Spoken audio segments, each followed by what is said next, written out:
Episode Rishikesh से लेकर बद्रीनाथ तक का। और फिलहाल है हम देवप्रयाग में और हमें ऋषिकेश से यहाँ तक पहुँचने में लगभग 1.5 घंटा लगा मोटा मोटा। और देखिए स्नान कर रहे हैं लोग ना।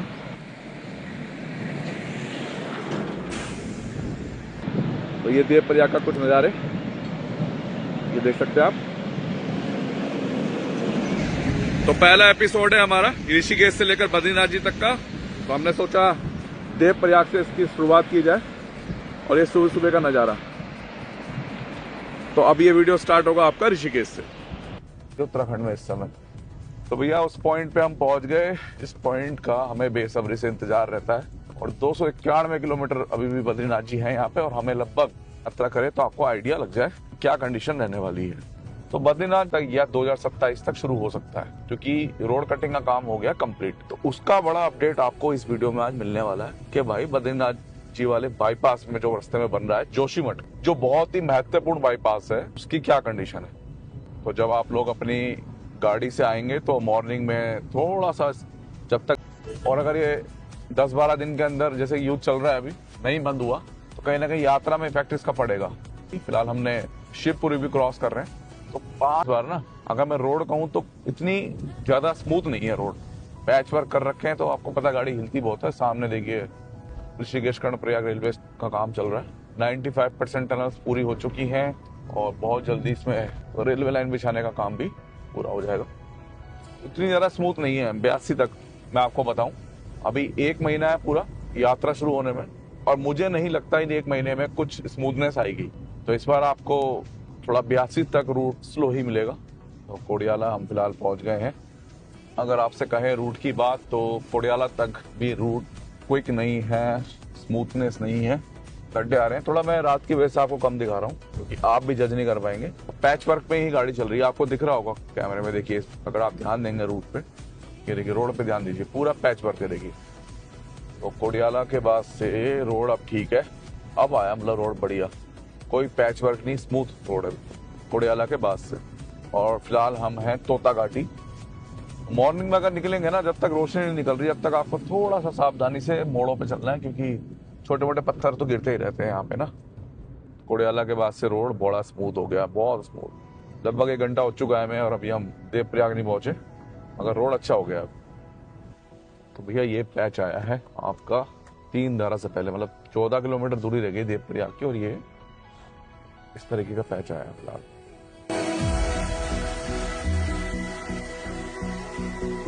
फिलहाल है हम 3 धारा में। और देखिए सूसो होटल भी नहीं खुले अभी प्रॉपर ना। और जो ये गैस की किल्लत चल रही है ना फिलहाल हमारे इंडिया में ईरान युद्ध की वजह से, अगर ये इसी तरह चलती रही तो इस बार तो मुझे लग रहा है 4 धाम यात्रा में घर से खाना बना के लाना पड़ेगा, यही हालात रहे तो फिलहाल देवप्रयाग दोस्तों हम पहुंच गए 1 घंटा 22 मिनट में।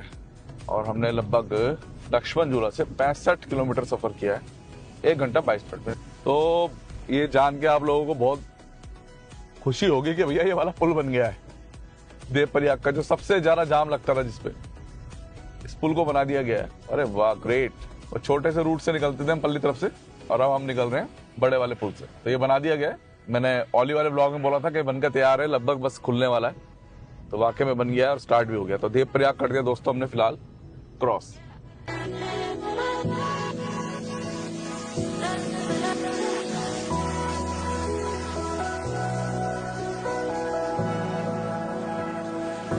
तो हाईवे है, बहुत सॉलिड बना हुआ है और सीधा सीधा है ये, ना कहीं चढ़ाई आती ना कहीं उतराई आती। यहाँ पे हम करेंगे रास्ता अपना फटाफट कवर, और कोशिश करेंगे कि श्रीनगर हम 2 घंटा 5 मिनट या 2 घंटा 10 मिनट में ऋषिकेश से हम पहुंच जाएं।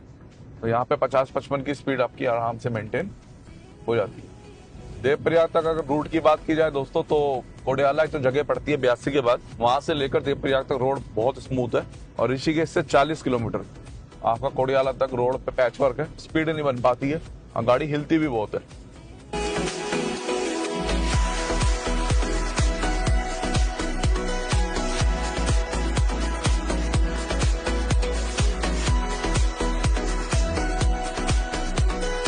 तो इस रूट की जितनी तारीफ की जाए उतनी कम है।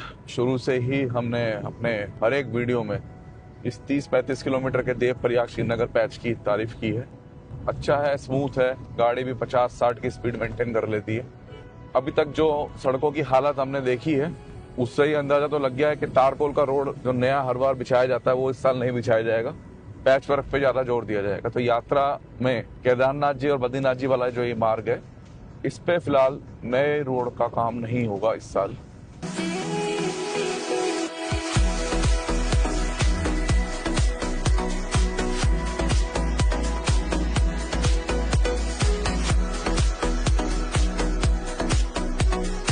तो दोस्तों श्रीनगर हम पहुंच गए और समय हुआ है 7:20, यानी 2 घंटा 8 मिनट में बड़े आराम से हम लक्ष्मण झूला से श्रीनगर टच कर गए। तो रूट ठीक है, सुबह सुबह चलने का फायदा मिला हमें, ट्रैफिक थोड़ा कम मिला और 100 किलोमीटर ही हमने लगभग क्रॉस किए हैं इन 2 घंटा 10 मिनट में। ऐसा नहीं है कि 150 किलोमीटर निकाल दिए या 125 किलोमीटर निकाल दिए, 100 किलोमीटर के आसपास ही गाड़ी फिलहाल चली है लक्ष्मण झूला से। तो श्रीनगर अच्छी सिटी है, खाने पीने की हर सुविधा यहाँ उपलब्ध है, मगर अपनी गाड़ी को आप यहाँ पार्किंग नहीं कर सकते। सबसे बड़ा इशू पार्किंग का रहता है यहाँ पे ना, जहाँ आपने गलत पार्किंग लगाई यहाँ पे चालान कटने के चांसेस रहते हैं। तो इसलिए मैं कभी भी यहाँ पे कुछ भी खाने वगैरह के लिए सजेस्ट नहीं करता। तो एक विकसित सिटी है श्रीनगर। अगर आप लोग ऋषिकेश से 4 धाम यात्रा पे निकलते हैं, जिसमें केदारनाथ बद्रीनाथ जी के रास्ते में ये श्रीनगर पड़ता है, यहाँ पे आपको हर तरीके की सुविधा मिलेगी। गाड़ी खराब है या गाड़ी में कोई इशू है तो यहाँ रिपेयरिंग की सुविधा है, पेट्रोल पंप काफी हैं, टायर की शॉप्स बहुत हैं। अगर कपड़े वगैरह लेना चाहते हैं तो वो भी आपको अच्छे शोरूम मिल जाएंगे यहाँ पे। तो विकसित सिटी है आपका श्रीनगर ना। तो श्रीनगर कर दिया हमने क्रॉस और हमने श्रीनगर में BPCL के डीजल पंप से डीजल ले लिया गाड़ी में। तो आपको बताना चाहूंगा, श्रीनगर क्रॉस करके आता है श्रीकोट और श्रीकोट में पड़ता है आपका BPCL का पेट्रोल पंप, मतलब, और ये पेट्रोल पंप जो है 24 घंटे खुलता है। तो ये बड़ा अपडेट है क्योंकि पहाड़ों पे इतनी जल्दी से 24 घंटे वाले पेट्रोल पंप मिलते नहीं है। यहाँ तक कि मनाली हाईवे पे भी नहीं है 24 घंटे वाले पेट्रोल पंप, 1-2 को छोड़कर। श्रीनगर क्रॉस कर दिया, अब रोड अच्छा मिलेगा थोड़ा और फास्ट भी मिलेगा।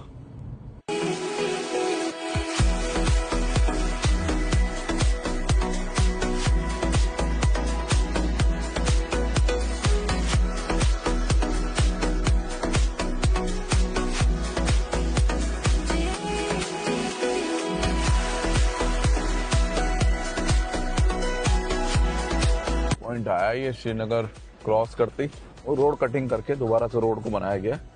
ये तो यात्रा तक स्मूथ हो जाएगा। खैर,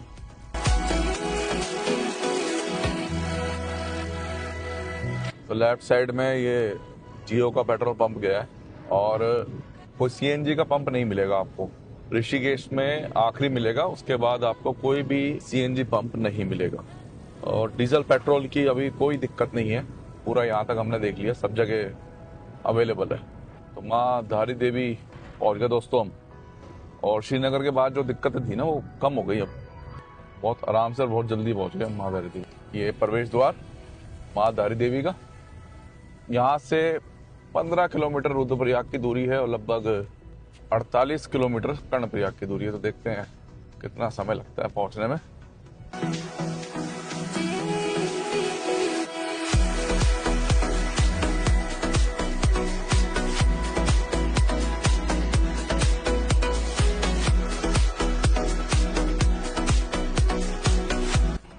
ये एक पॉइंट आता है ये आपका रुद्रप्रयाग से पहले और धारी देवी के बाद। अभी इस पे काम ही चल रहा है कई सालों से।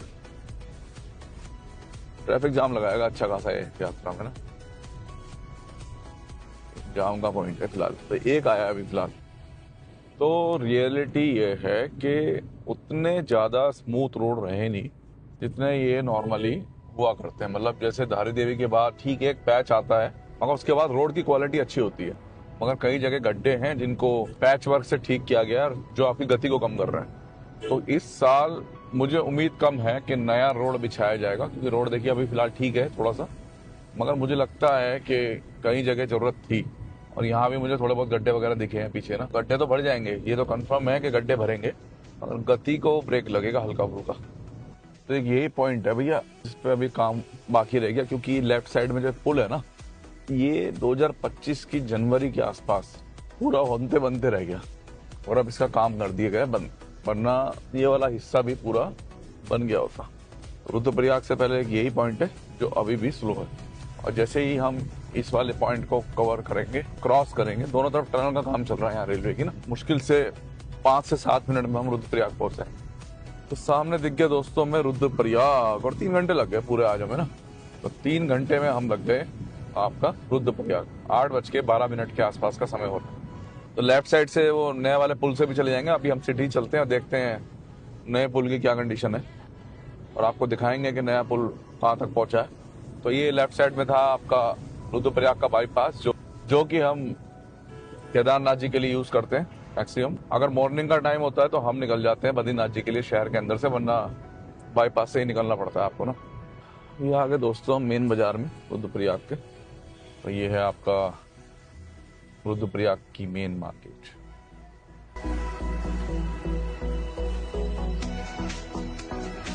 तो अब आपको दिखाते हैं हम साइड में जो ये पुल का काम चल रहा है ना, ये कंप्लीट हुआ है या नहीं हुआ है, और होगा तो कब तक होगा। अभी आपको पूरा प्रॉपर दिखाता हूँ, रोक कर गाड़ी। तो ये देखिए, इसमें अभी समय लगेगा पूरा ना। और यही जो पुल है ना, ये आपका बाईपास से आ रहा है और सीधा आपको रुद्रप्रयाग को भी बाईपास कर बद्रीनाथ हाईवे से जोड़ रहा है। ये देखिए, तो इस साल तो मुझे उम्मीद लग नहीं रही इसकी ये शुरू हो जाएगा, बहुत मुश्किल है। और यहाँ पे आके होगा कनेक्ट। तो इसलिए मैं रुद्रप्रयाग सिटी के अंदर से आया, क्योंकि ये अभी शुरू नहीं होने वाला। काफी लंबी है, इसको शुरू होने में बहुत लंबा समय लगेगा। अभी तो वाला फिर जुड़ा भी नहीं है और रोड भी नहीं बिछी। फिलहाल रुद्रप्रयाग कर दिया हमने क्रॉस, और अब कर्णप्रयाग तक देखते हैं हाईवे की क्या कंडीशन है। पिछली बार रुद्रप्रयाग कर्णप्रयाग हाईवे पे 2 से 3 जगह रोड ज्यादा खराब था। देखते हैं, आपको भी दिखाते हैं। समेरपुर पहुंच गए दोस्तों हम रुद्रप्रयाग क्रॉस करके। रोड बहुत बढ़िया मिलेगा। बीच में जो सड़क जहाँ खराब है या जो 200-300 मीटर के एरिया खराब है, अगर उसको छोड़ दें तो रुद्रप्रयाग से लेकर और आपका पीपल कोटी तक रोड बढ़िया है, चौड़ा है, अच्छा बना हुआ रोड है। ये देख सकते हैं आप कितना चौड़ा रोड है।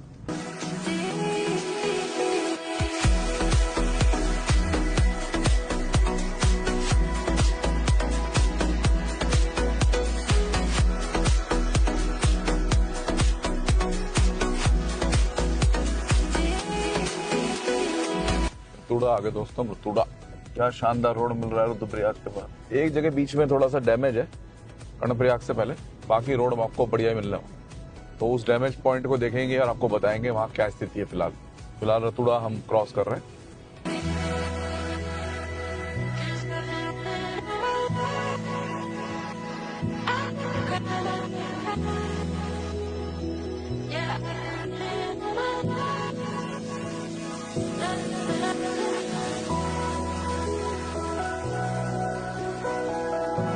मैंने बताया था ना आपको कि कर्णप्रयाग से पहले एक जगह है जहाँ पे काम चल रहा है बड़े लेवल पे, और वो पॉइंट है ये। कर्णप्रयाग की दूरी होगी यहाँ से 14 किलोमीटर के आसपास। अभी ये वो जगह है, इसको मैं आपको बता रहा था।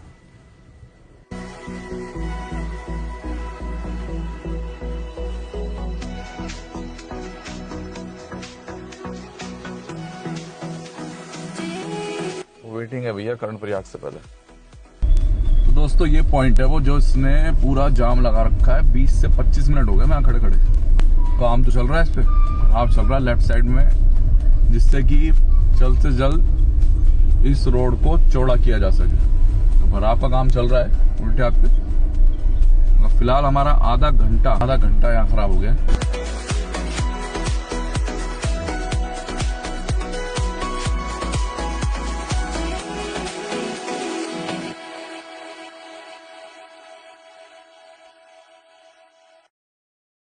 गोचर आ गए दोस्तों, गोचर।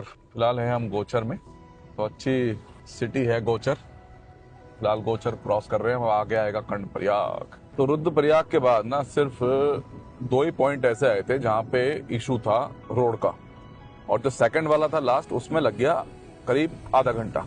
बाकी कहीं भी रोड में कोई दिक्कत नहीं है, पर इशू तो वो 2 पॉइंट थे, वहीं था बस।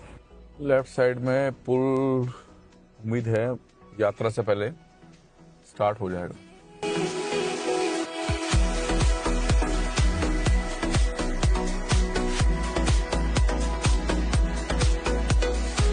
फिलहाल कर्णप्रयाग पहुंच गए और काफी समय लग गया हमें, लगभग 4.5 घंटे लग गए दोस्तों। 4.5 घंटे, और उन 4.5 घंटों में आधे घंटे का ब्रेक भी था।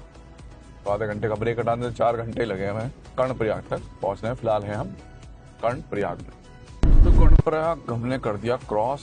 कुल मिला के कहें तो कर्णप्रयाग तक 3 जगह मेन दिक्कत है, जिसमें से एक जगह पुल बन के तैयार है, बस यात्रा से पहले वो खुल जाएगा, और 2 जगह अभी भी लग रहा है मुझे कि यात्रा में दिक्कत देगा थोड़ी बहुत ना। तो फिलहाल कर्णप्रयाग दोस्तों हमने कर दिया क्रॉस, और अब मेन है आगे, क्योंकि नंदप्रयाग के बाद जो बड़ा डैमेज हो रखा है उसकी क्या कंडीशन है वो मेन है। देखते हैं, उसे बताते हैं। चमोली से पहले आएगा नंदप्रयाग और फिर वहां पे बड़ा डैमेज है, तो एक बार वो भी आपको क्लियर करते हैं देख के कि किस कंडीशन में है। कर्णप्रयाग क्रॉस करते ही एक पॉइंट आया है, मुश्किल से 2-3 किलोमीटर चले होंगे।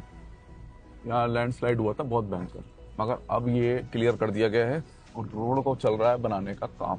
उम्मीद है यात्रा तक इसे भी स्मूथ करेंगे थोड़ा बहुत ये, मगर यहाँ पे कोई स्टॉप नहीं लगेगा आपका ना, कोई किसी भी तरीके का कोई स्टॉप वगैरह नहीं या वेटिंग वगैरह नहीं होगी।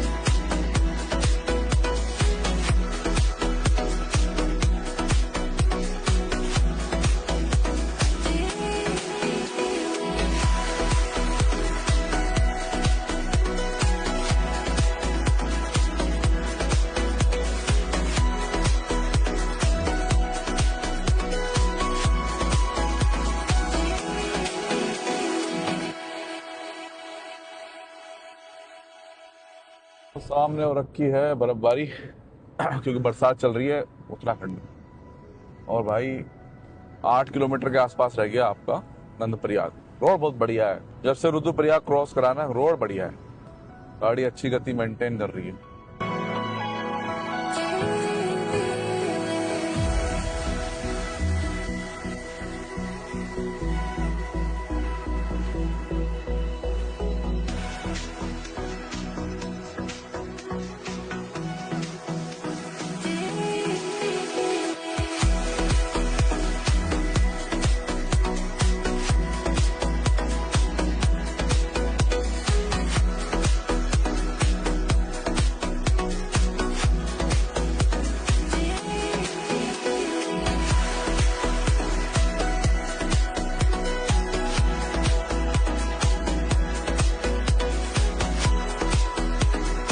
नंदप्रयाग दोस्तों हम आ गए नंदप्रयाग। जो मैं वो डैमेज बता रहा था ना आपको, एक बहुत बड़ा डैमेज है कर्णप्रयाग से चमोली के बीच में, वो नंदप्रयाग का ही है। और मतलब 2025 और 2024 में तो ये हालात थे कि रूट ही डाइवर्ट करना पड़ा। वाया चौपता लोग जा रहे थे बद्रीनाथ जी, वाया चौपता ही लोग आ रहे थे। ये 3-3, 4-4, 5-5 दिन के लिए बंद हो गया। काफी लोगों ने प्रोटेस्ट भी किया इसके लिए कि भाई जल्दी इस रूट को खोला जाए, मगर इतना बड़ा डैमेज था, मैं भी आपको दिखाऊंगा कि 1 दिन या 2 दिन में खुलने वाला नहीं था, टाइम लगना था। तो फिलहाल नंदप्रयाग में है, तो हम अभी उसी जगह पे हैं जहाँ पे मलबा पड़ा हुआ था बहुत सारा, और मैं देख रहा हूँ कि लगभग मलबा क्लियर है, लगभग क्लियर है। आगे और देखते हैं, आगे तो नहीं है कहीं। तो नंदप्रयाग फिलहाल हमने क्रॉस कर दिया है और मलबे वाला हिस्सा भी पीछे चला गया। रोड जरूर कच्चा है मगर मलबा नहीं है फिलहाल ना, मलबा इन्होंने क्लियर कर दिया। दोनों तरफ से आराम से ट्रैफिक निकल सकता है। सामने देखो आप बर्फबारी क्या शानदार है। और ये आ गया नंदप्रयाग क्रॉस करते इंडियन ऑयल का पेट्रोल पंप। सीएनजी नहीं मिलेगी मेरे भाइयों, और ईवी चार्जिंग स्टेशंस अभी तक मुझे कहीं दिखे नहीं है।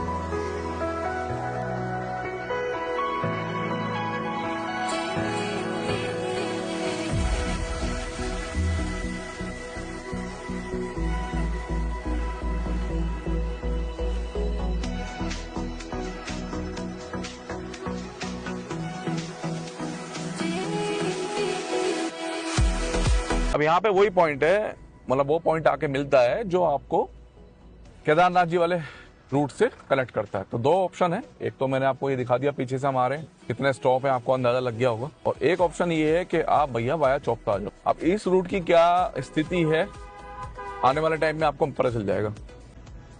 होटल और रेस्टोरेंट की भरमार है यहाँ पे, और पार्किंग का इशू भी नहीं है। बड़ी बात ये है ना, वरना जोशीमठ में तो आप खाना भी नहीं खा सकते अपनी गाड़ी रोक के सीजन का टाइम। बहुत बुरा हाल है जोशीमठ का, जगह ही नहीं है बिल्कुल भी गाड़ी खड़ी करनी।